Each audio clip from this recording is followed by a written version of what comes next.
Do you think we're live? Yeah, I think so. I see. Yeah, Sorry, it's just taken.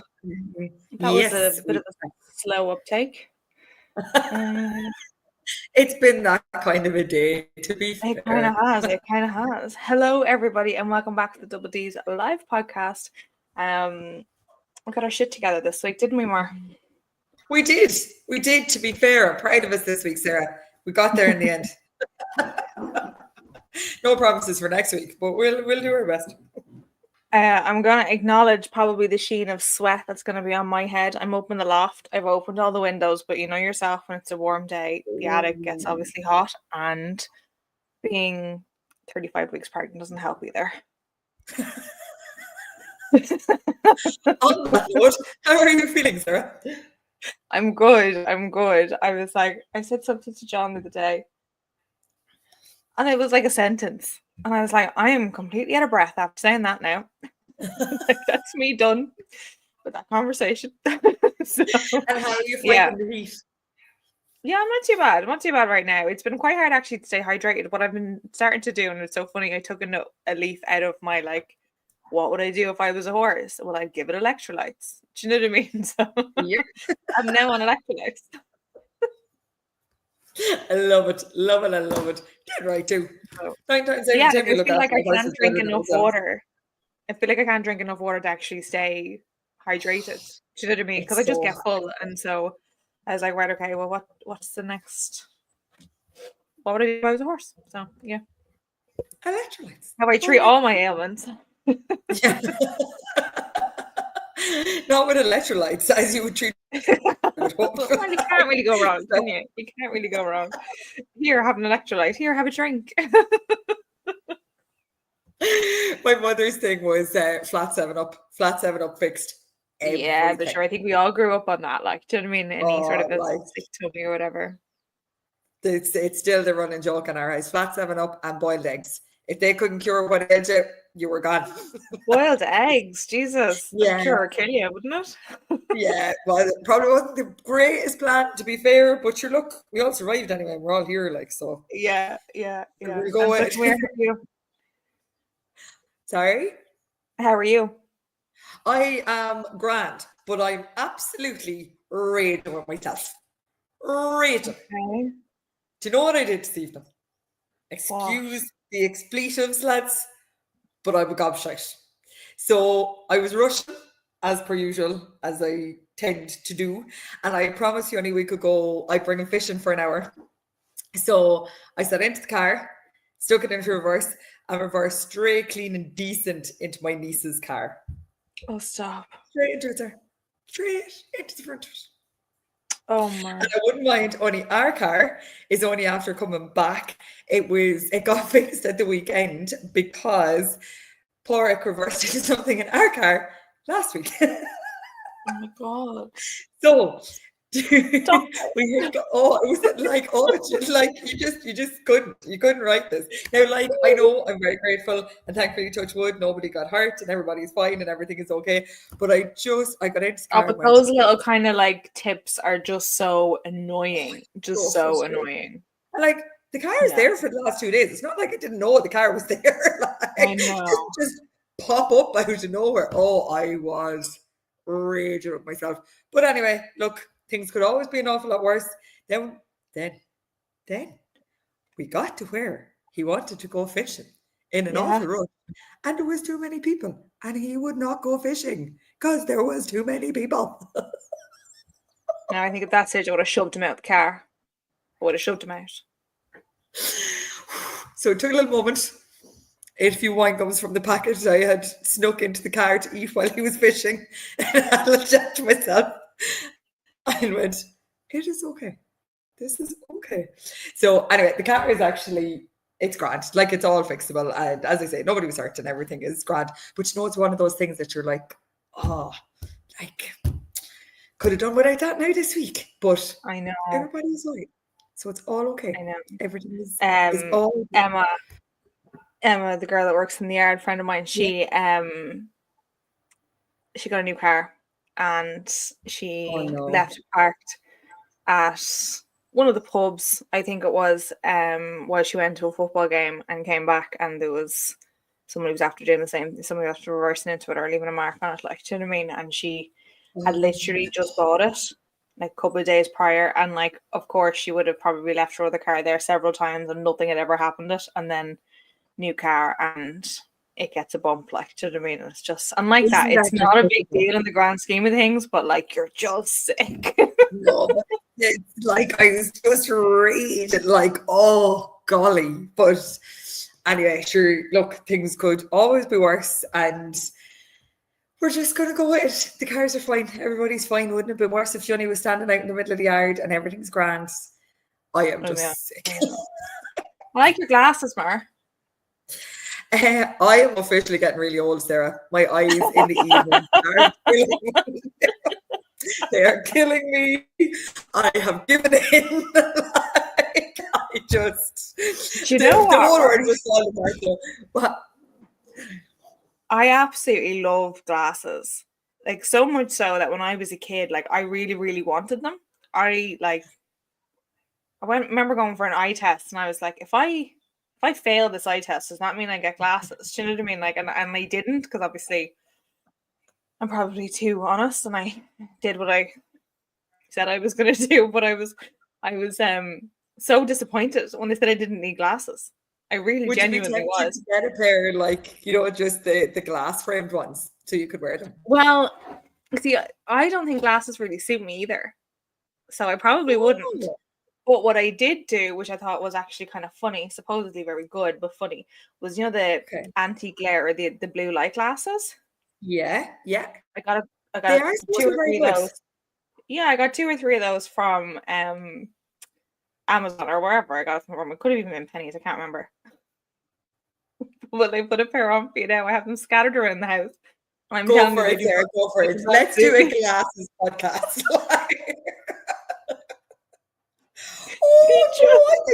No, they don't. I don't know what it is. I don't know what it is, but they just don't. I'm more of a hat person for sure.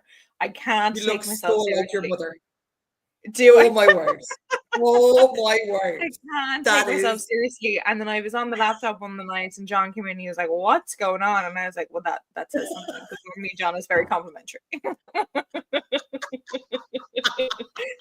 But when I see people with glasses, I'd have this like pang of jealousy. I'm like, oh my God, they look so good. And come here, did you find those glasses any good? Out of curiosity. The blue light ones. I can't say I found a huge difference. I'd say if I paid kind of closer attention, or I spent more time on the laptop, like, I typically try and put my phone down and I have my Kindle at nighttime. Do you know what I mean? To read a book or whatever. But I think once I read a book, I tend to fall asleep pretty quick nowadays. So I don't typically kind of look for other sources of sleep aids. I have started wearing my watch to bed so I can track my sleep. Just out of my own nose. I just want to know. Do you know what my average sleep was last week, sir? Oh, stop, Mar. What was that? 4 hours and 17 minutes. Like, that is not okay. Are you even functioning?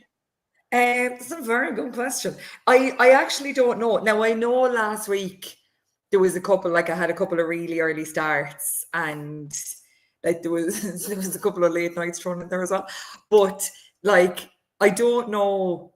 I honestly don't know. Like, I would have said I was averaging kind of like 5.5, 6. I never would have said it was that now, I have to say. So I just have to that might be the time that you're in bed, but that doesn't mean that that's the time that you've slept. And I don't like first world problems, I know. But my dog likes to sleep really, really close to me, which is fine in the winter when it's lovely and cold. But in this heat, it is not fine. That is not fine. I don't like it. I am too warm. So at the minute, I'm sleeping like with no duvet and the windows open. And Bart said to me, why don't you just move the dog? I was like, oh no, I can't move the dog. That's where she sleeps. Don't worry. I'll remove you first. Basically, yeah. It's like, that's the dog's bed. Like, what are you talking about? priorities and all that jazz, like mother of divine. Oh, God. But come here, massive news yesterday. Massive news. But before we get into that, because Rachael Blackmore is our number one topic of the evening, but do we want to mention Turf Stars? And I think it's kind of appropriate because one of Rachael Blackmore's top horses was Honeysuckle, and she is one of the Turf Stars. I actually got to see them a couple of weeks ago for the first time in TRI, and they are deadly. I have to say they are very, very cool now. Yeah, I've started my little collection. It's quite pleased with myself, but they are very cool. And a massive thank you to Sally Ann, as always, for sponsoring the double Ds, as she so kindly does. Very grateful. Thank you, Sally Ann. Okay, so go on. I want you to, being a race woman, Mar, I want you to educate me on Rachael Blackmore. Now, I have done a bit of research myself, obviously. Just absolutely fascinating. Okay. So out of curiosity, from somebody not from racing, from outside looking in, what's your perception of the effect that Rachael Blackmore had on racing? For me, like, obviously, I think like the initial one is like, oh my God, she's done so much for females in the racing industry. Do you know what I mean? Now, she hasn't done it alone. We've had incredible jockeys before her, but she seems to have become a kind of a poster girl. Now, she doesn't become a poster girl and like a brand herself just by being female. Yeah. So there's obviously a lot more that goes on behind the scenes and in a professional capacity, and for her as an athlete outside of any gender. So I think what she has probably done is that she's done a lot for jump racing. Yeah. Like to promote it, highlight, put it in the spotlight, encourage more people to watch it, all of that. I think she's done a lot for jump racing in itself. I think she's also done a huge amount for jockeys themselves to be able to be seen as brands and athletes, not just numbers. You know what I mean? Or literally riders. So that's my perception of it now. I don't know if that's me kind of fantasizing her or like being idealistic about her because she is cool, but I have listened to people who have known her either personally or professionally, worked alongside her or had her work for them or whatever, and they speak so kindly and fondly of her. Do you know what I mean? And they really, really, and even commentators like really, really seem to genuinely acknowledge her level of talent and skill with reading a race. And look, I don't think, what was one of the stats that I came across, that she 575 victories. Like, what? Like, imagine 500. That to me is unfathomable. Yeah. So I reckon one of the coolest things I've ever seen in racing, right? We were at an evening meet, I think it was in Tremor, like very quiet, not a huge crowd, but lovely, like an evening like this evening that you'd want to be going doing something. And we pottered down for the look. And there was a group of girls kind of ranging from maybe 10 to 13, and they were lined up at the side, and Rachael was after riding a winner. And I was listening to the conversations afterwards, and it was, like, I want to be a jockey, but I want to ride like Ruby, and I want to be a jockey and I want to ride like Paul, and this little one. And now, I mean, she was 2 foot. She was hardy. And she went, no, I'm just going to be Rachael when I grow up. And I just thought it hit the nail on the head. She was under no disillusion, no doubt about herself. Like, I hope in all these conversations that are being had and all the fantastic things that are being highlighted by Rachael, and like, I mean, you could go on forever, Sarah. Like, she's won everything. Like, you know, it's unreal. Oh, absolutely unheard of. And you're dead right. We have had amazing, amazing jockeys, female and male. that have done outstanding things with their career, and they've created colossal change and they've created generational change. But Rachael did it with such grace and kindness and dignity that it nearly brought an entire new level to racing, because everything was done really quietly and really calmly. And there was like, we created the fuss around Rachael. Rachael never created the fuss around her. And kind of let her actions in the racing do the talking. Oh, 100%. 100%. And I was listening to commentary, I'm going to say it was maybe 2 or 3 years ago. And she was riding over in England. And the commentators were, I actually thought, quite harsh about some of the jockeys in the race. A little bit, I wouldn't say derogatory, but right on that line. And there was a lady came in and she said, okay, pick out the female jockey in that race. Tell me who's the female. And they couldn't do it because she was so poised and so collected, and she had her posse down and she knew exactly what she was doing. And when she could read a race, it didn't make a difference. It could have been Hercules was in the race. There was nobody that could read a race like her. And there's so much talk about what's she going to do next. And like one of the very first things, so Shane rang me, and because I was going for a walk, and he said, I'm just after seeing that Rachael has retired. So I literally went to Google to see what they was saying and to read her statement and to get the facts and have it right.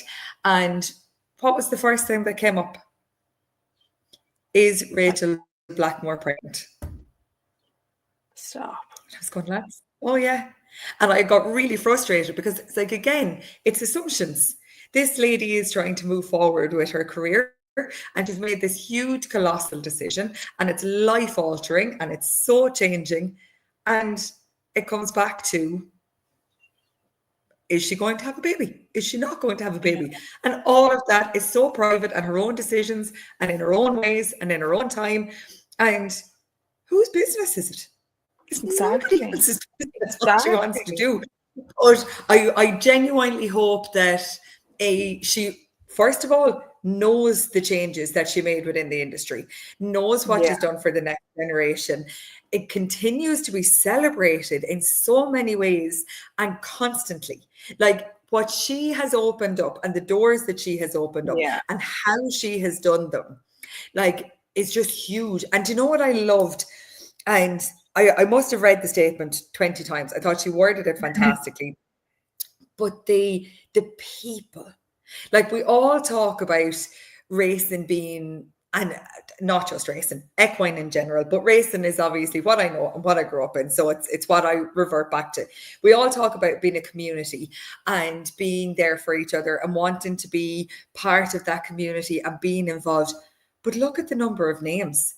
And it, like, openly said, I could go on. I could stay naming people. I could stay going and stay, you know, but like even down to Shane Duffy sent the pair of his messages today. She wrote 2 winners for Shane, and nothing but praise, nothing. And I genuinely have never, ever, ever heard anybody have a bad word to say. Yeah. Which is incredible. Just a lady. And you could go into like the Grand National winners, the Cheltenham Cup winners, you could like leading jockey at the festival, 18 Cheltenham wins, like you could honeysuckle, like you could go and go and go and go. But I'd love, do you know what I'd love? Somebody asked me today if I was interviewing Rachael, what's the one question that I'd love to ask? And I'd love to know what she would like her legacy to be. Like, would she like to be known as the Grand National winner, or the jockey of honeysuckle, or and again, what is she? I'd love to know, just out of pure curiosity, because like she has opened the doors for so many jockeys in general, not just females, young jockeys and young aspiring jockeys. And I heard her speak a couple of years ago, and she was just like, you'd swear the horses were going over the line themselves. It's all about the horse. Yeah. Everything came back to the horse. The humble aspect of it. It's just like, and even down to like thanking the lads in the yard, thanking the lads that are driving the lorry, thanking the just everybody. She's so gracious and grateful and exceptionally intelligent. Like, she has a degree. She has, I think I read somewhere that she wanted to be a vet at some stage and then opted to be a jockey. But I think I also read somewhere, but I do stand to be corrected on this, that she had a pet lamb at one stage, and it made me think of your pet lamb. But I do stand to be corrected on that. I do stand to be corrected on that one. But I just, even all the posts, and like, there was so many coming from racing and so many coming from huge influential people in racing, but there was also show jumping, there was eventing, there was schools, there was That's what I mean. counselling. She's really, really made herself a brand, and I don't think it's because of being a female jockey. I think it's because of her sheer talent as a jockey, number one, and recentering that conversation from being female or gender based to talent and skill, and just literally, everything that she has as an elite athlete. But I also think that just because, as you say, like, she seems to be the nicest person, down to earth, you know what I mean? It's gracious. She's really made it brand for herself. Like, I'd speculate that did you know that she has accumulated over 9 million in prize money? Isn't it just amazing? Like, that is just, like, to be so, but again, like, I'm sure if you asked her what her proudest moment is, it's not going to be that. You know what I mean? No. It's going to be something far more kind of grounded. But I feel like, I don't know, I feel like I just think she's done so much for athletes, jockeys being recognized as athletes, I think is what I'm trying to say, and being brands themselves, and being sponsored, and being treated like another athlete would, and given credit, like, do you know what I mean? Because I don't know, I'm sure there is, but I'm going to say it anyway, but like, it's such a dangerous sport. It's such an all-consuming sport, which I know at any level, any top level sport is going to be all-consuming, but I don't know if they're all as high risk. And it said somewhere that she's been in the industry, like, or she's been a professional jockey for like 16 years. Like, is that, and she's 35 years old, like, is that a long spell for a jockey typically, more, or yeah, it is, to be honest. Early retirement, or what would it kind of be? No, it would be there or thereabouts. I mean, it's the type of industry that you will generally have people who will be in it 16, 17, 18 years, or unfortunately you'll have some extremely talented people who acquire injuries earlier on in their career and can't progress with them and can't move forward. But even for, and I really was hesitant to want to bring it back to the male versus female, because I don't think that was ever even a topic when it came to Rachael or the majority of the jockeys that Ireland produces, because we have an impeccable standard of riding over here. It's I would give a good argument with anybody, like, we produce unbelievable jockeys. But we all know, like, I remember being in a yard when I was about 15 or 16 and being told, oh no, like, you won't be riding in your 30s. I said, yes, I will. Of course I will. Like, why wouldn't I? I'm so tough and I'm so hardy. But there does come to a point where you have to think about it, and you have to think about your future, and you have to progress. And I admire her so much because she went out on her terms. And at her time, when it was right for her, like, she had rides booked in for next week. So she could have stayed going. She could have, this could have continued. And whatever her decision-making process was, fair play to her. Like, she should be unbelievably proud of herself, because you can see how hard it is. And as you say, like, this consumes every single Yeah. moment of your life. Yeah. Every moment. And her partner is also a jockey, and they are traveling, they are going, they are weight watching, they are building muscle, this is constant and it's extreme. And to be able to get to a point where you can go, that's all right. I'm okay Yeah. now.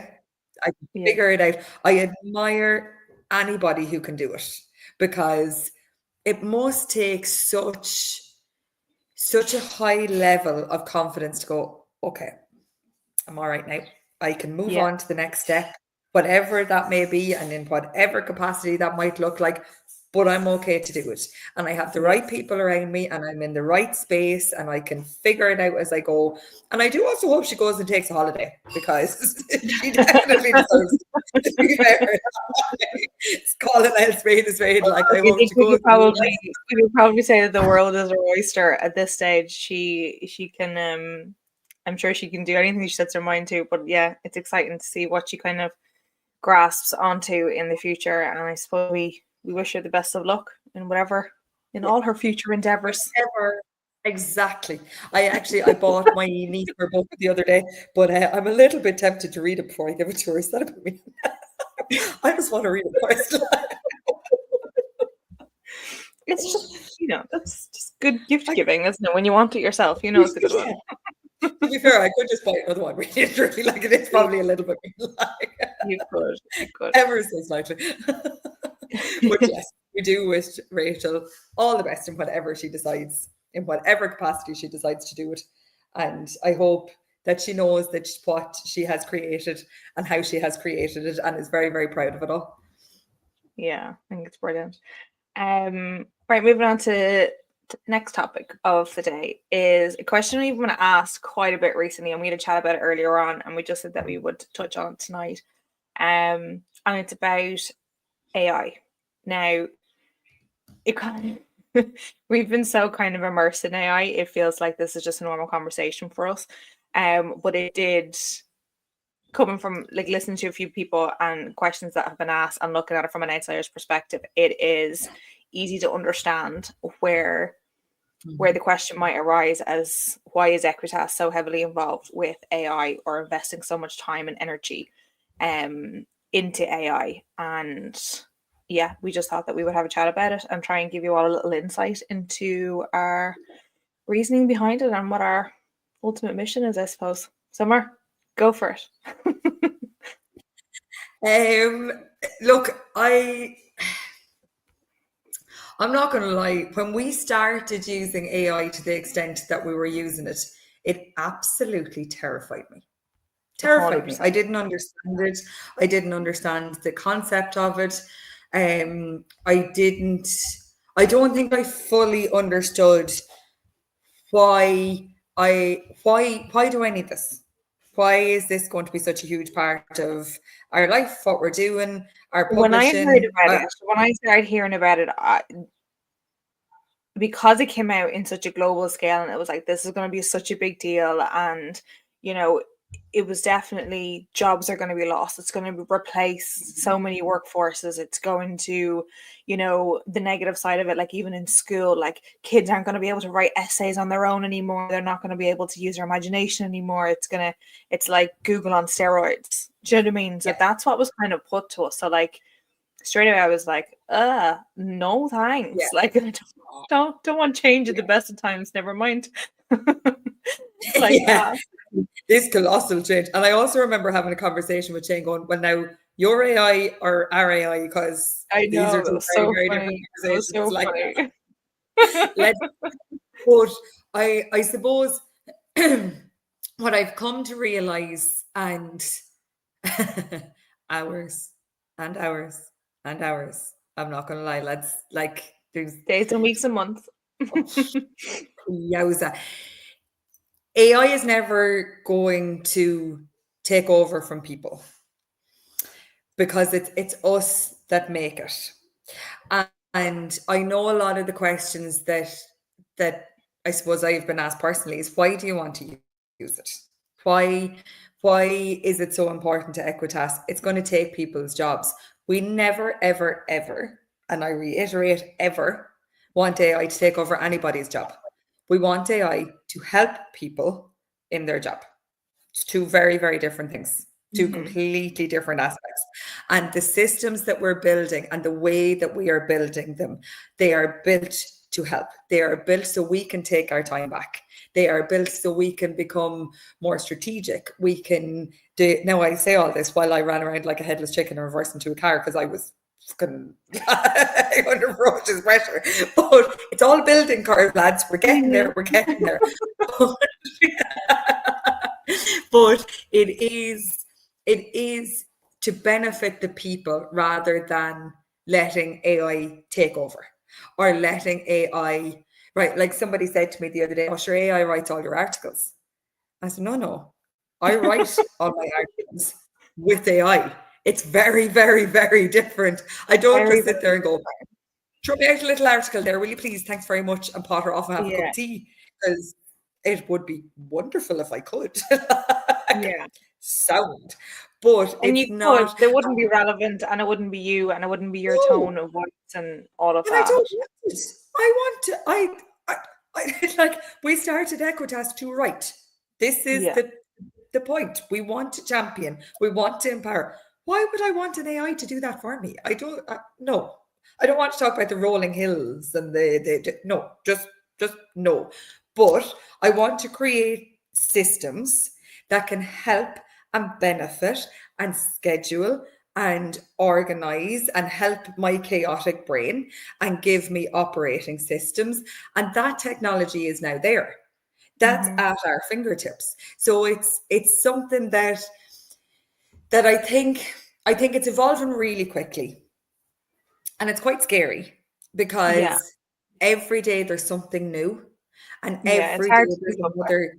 Well, even like, I mean, like, Shane is going to slag me over this, I know well he will. But like, I have a glossary of terms because I can't keep up with all the terms because it's new and they're all abbreviations and they're all short. And I'm going, wait, now what was that one again? What was that one?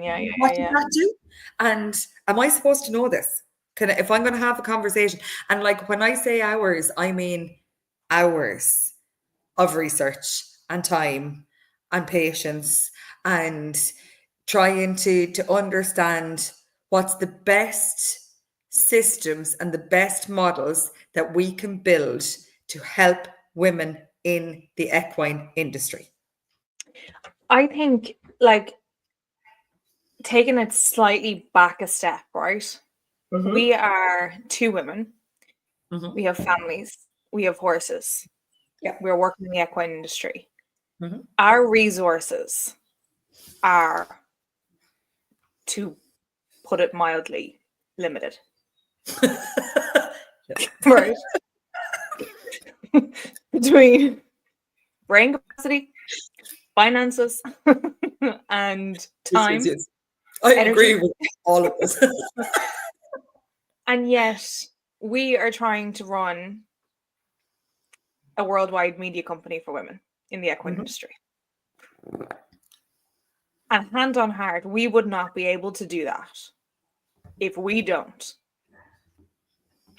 bend and mold and lean into AI. Yeah.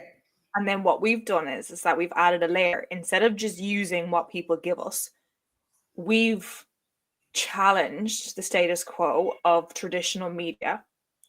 And we have said, like so many women do when they get into leadership positions, there's a better way. But we have challenged that and said, let's make our own.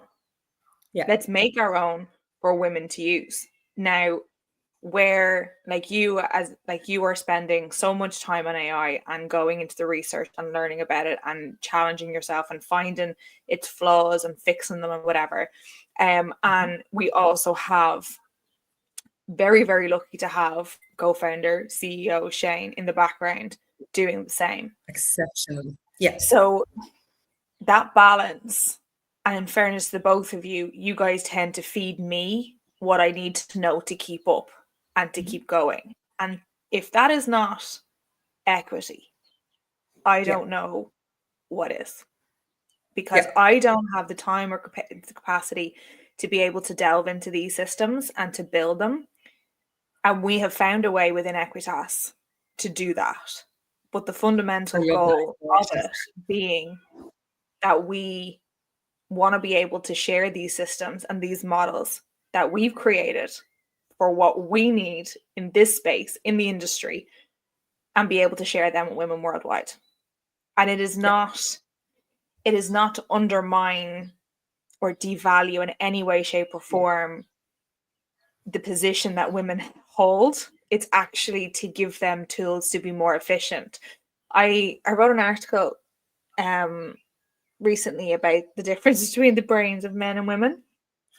It was something it came across on a video, and it just sparked my interest. I was like, what is, I said, I'm going to go deeper. So I went deeper into it, and it was so interesting. But it was basically saying that men, and we slag them, that they can't multitask. They're not actually wired that way. Women are wired that way. But as a result, we can have a tendency to lack focus because obviously we're doing a lot of different things. And it was just so interesting. And then, so that was from my perspective. And then for you, who would say that your brain's, running at 90 miles an hour, is seeing the systems that it can help you with. And not just not even just in a professional capacity. Like, you can use AI to be your personal development coach. You know what I mean? And again, it's not to take away from the professionals within that, but it's to help better our lives in between. You know what I mean? Educate ourselves in between and have stuff at our fingertips that we wouldn't normally have. And if we did want to have it, it would take a lot of time to get there. Yep. I am going to give you a prime example of this, right? Personal, outside of Equitas. I am really, really bad for forgetting to eat. Really bad. I'm talking 6, 7 o'clock in the evening and I go, why am I shaking? What did I eat today? I'm awful. Hold my hands up. Always have been. I try and be an adult. Doesn't always work, lads, right? So what I have created is... I have created my weekly shopping list, which incorporates the food that Pork likes, the food that Fiona likes, the food that I like. It gives me dinners that I can batch cook or batch prepare, which means I have them in the fridge, which means they're ready to go, which I have little timers set. Have you eaten today, Maureen? Ding on my phone. But it means that it's all there. And it also gives me my nutritional values, my everything. The bang, bang, bang, bang, bang. But I had to create that because I'm such a featherhead that I will openly 100% admit, but it's a system that I have created for myself to help myself.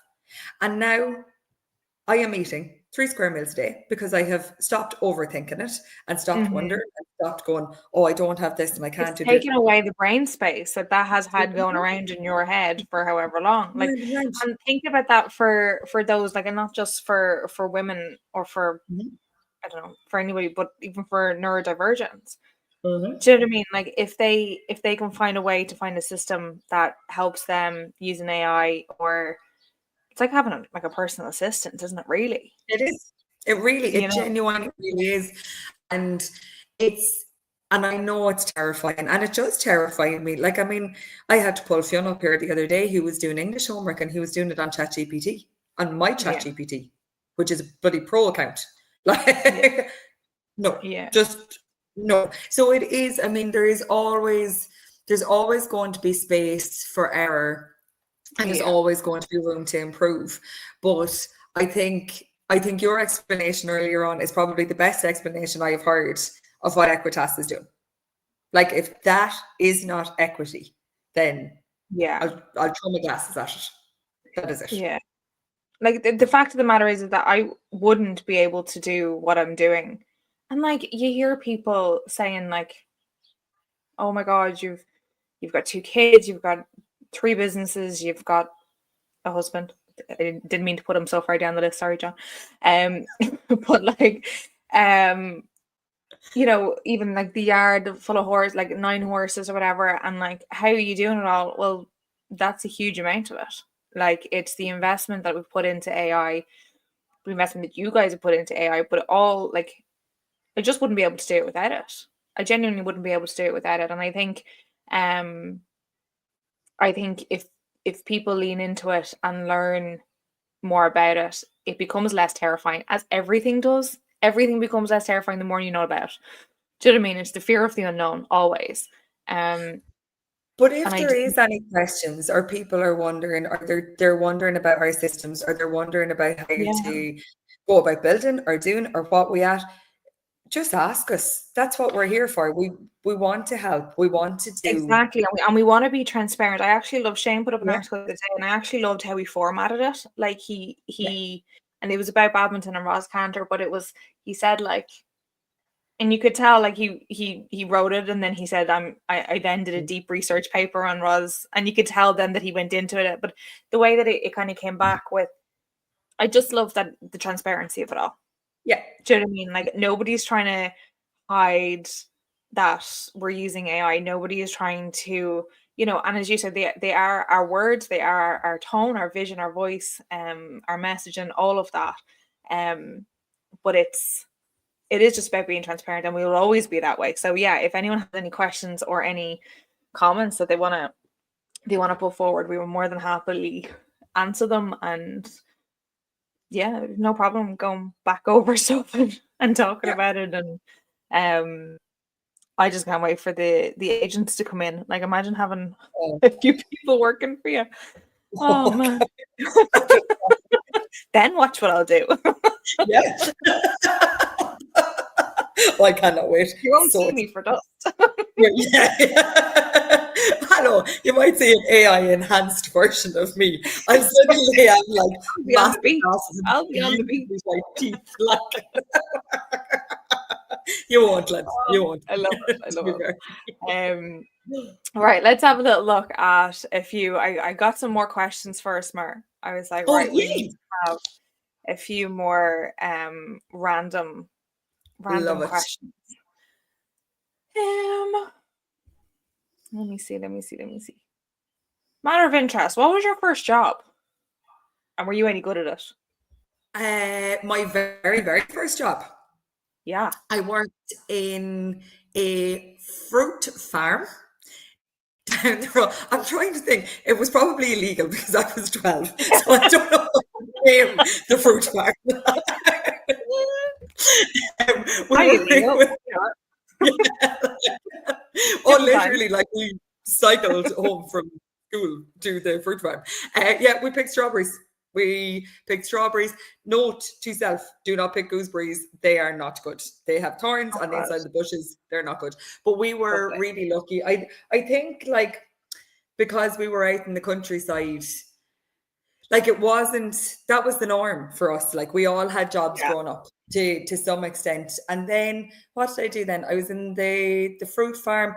I always kind of worked. So my mum and dad have an agricultural shop in Carlow.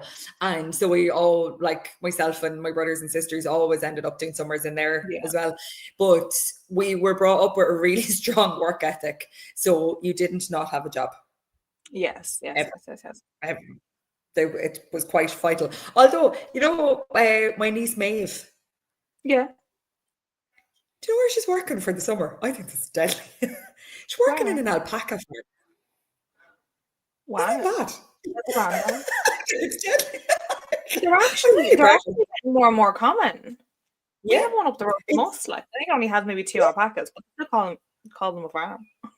I have no idea. I must ask her of the number of alpacas. But yeah, that's what she's doing. That's What was amazing. your one? My first unofficial job was in the yard, like, that I Yeah. was riding in. I used to have to go up on a Saturday, Yeah. and I'd get my free lesson. So that was what, Yeah. €8 or £8 for the day. £8. Yeah. Yeah, it was £8 for the day. That was my first bit of money that my mum and dad didn't have to fork out for. But first official job, I was a cleaner. I cleaned for my dad. Yeah. So my dad became a director of a company, and I was around 15, because I had tried to, like, obviously I was spending so much time in the yard anyway, didn't give me much time Yeah. for the job.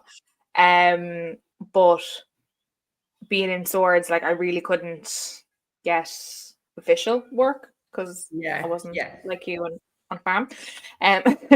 So I my dad had this company and I went in and I cleaned 2 or 3 days a week and got my money then. I'd And say then when you'd I be was a old very enough, good then cleaner, Sarah. I actually like it. I actually don't dislike it. I don't love. No, I do. I actually like cleaning. Yeah, There's something very satisfying about cleaning, though. there Like is. There it's is. like even I cleaned my shower today, and I was like, yes, I like that because I can Yeah, see it. It's very don't know what the right word is, but like it's instant gratification. I yeah, like it. it is definitely. And so yeah, that was the first official job. And then when I was old enough, then I finished school for the summer or whatever. I started working as a receptionist in the office. And then progressed from there then to head receptionist, and then basically was kind of operations and stuff like that. Shocker. But yeah, that's probably what gave me my start and my systematic brain, shall we say. But and yeah, I was good at. The only thing was when I started working in the reception, I dreaded the phone ringing. I did not want to ring or speak to anybody. And I still have tendencies for that. Like I'll put off a phone call 10 times over rather than just pick up the phone and make a message or Oh even send yeah, a voice. or I'll absolutely put send a a voice phone note. call. Yeah, 100%. and I love being able to book things online. I Oh love my it God. because That I was so live in that fear of oh no, sorry, I'm not available that day, and oh no, I'm really sorry, I can't. Whereas John is so different. John will pick up the phone and ring anyone there and then. And I'm like, you can't just Oh, cold call them. we're just the exact same. He's like, just ring them and ask them. I'm like, no, you can't do that. I have to No, you prepare. can't do it. Are you free for a call? Like Oh no, no, no, no, no. the phone etiquette, I swear to God, it is absolutely ridiculous. But it was actually funny because after a few months of working in the job as a receptionist, my mom said she noticed a big difference in me in that if there was something to be done, I'd pick up the phone and I'd ring somebody. Do you know what I mean? And all that was wrong with me. I was afraid that somebody would ask me a question I didn't know the answer to. But she didn't. That's all that Yeah, was wrong with me. I'd yeah. have to go, I don't know, hang on a second. I'll find out for you. Do you know what I mean? That Like, anxiety. oh, and then the first time they asked me a question that I knew the answer to, oh my God, I was cockle. I thought I was the bee's knees. I really did. It's ridiculous. Another quick one. Tea or coffee, Mar? How'd you take it? Oh, tea as strong as I can get it. But I'm not overly fussy. I'll drink it anyway, but I love strong tea. Mm-hmm. And coffee, one sugar, good dash of milk. Very plain and simple. But Yeah, I probably and wouldn't be unlike that. Coffee, funny, my morning coffee is black. is it? Yeah, my morning coffee is black. And I have it in my travel mug now so that I can sip on it for probably about an hour. So Well, to be fair now, I doubt you get to sit down and have like a very relaxing morning mug I of don't. coffee. No, not a hope in hell. Another question that I want to know the answer to. What's a poster that you had on your wall as a child?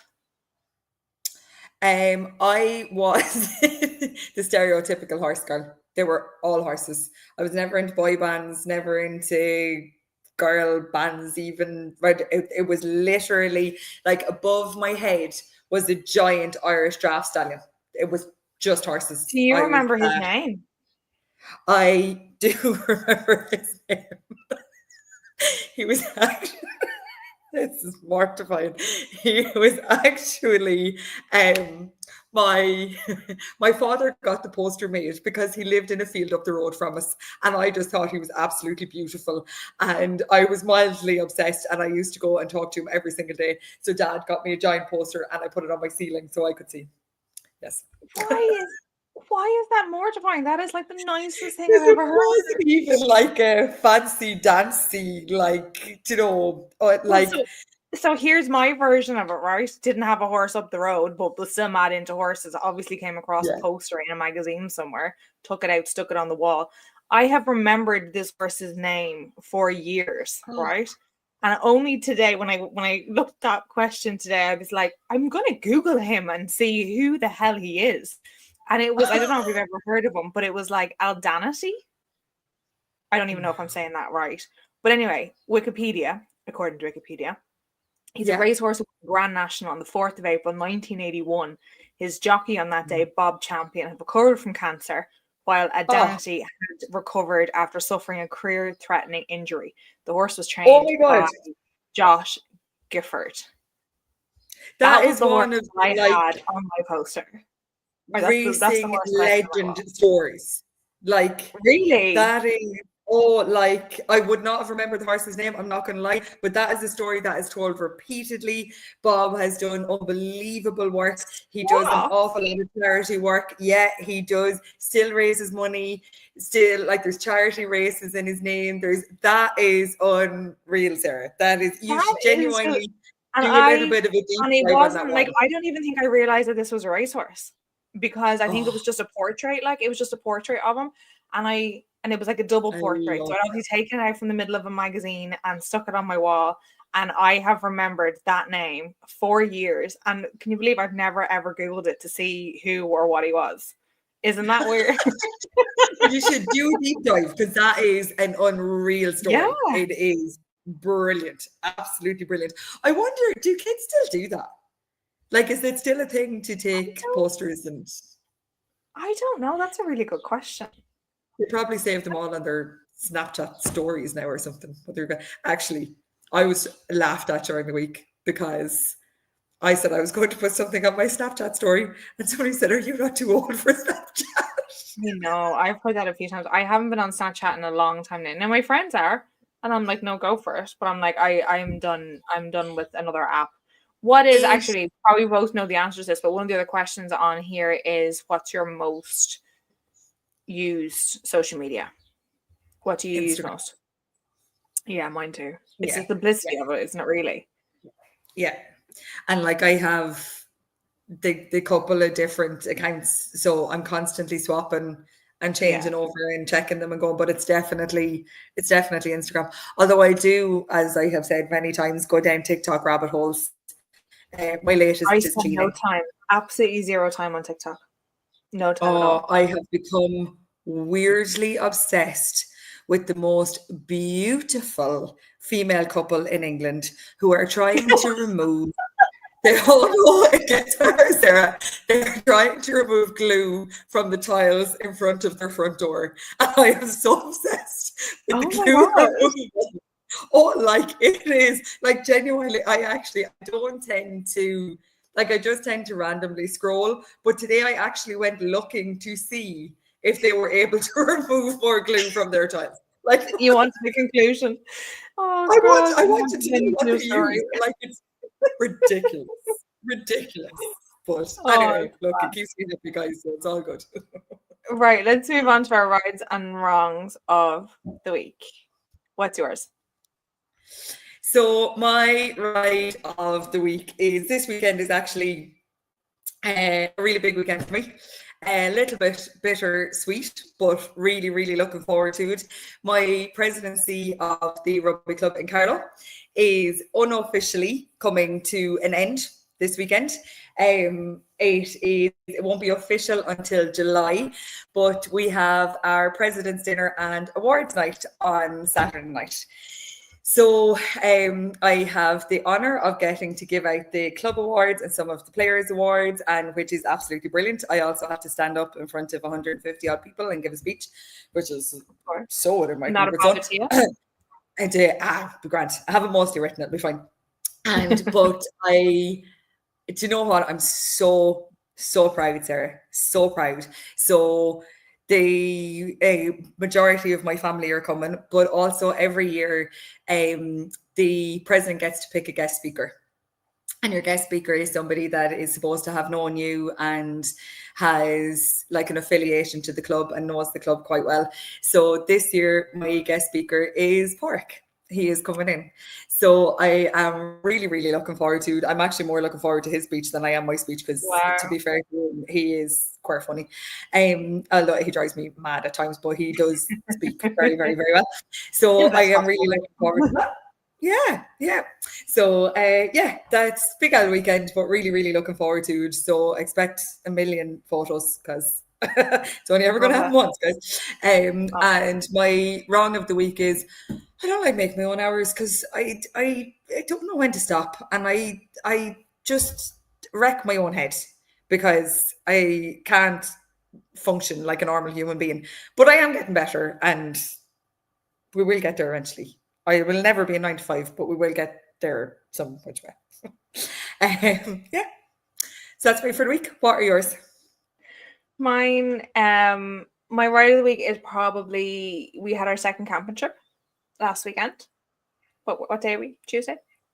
Yeah. So we went Thursday to Sunday. We went to the beach and we were in the caravan and it was brilliant. Like we just hit the nail on the head with the weather.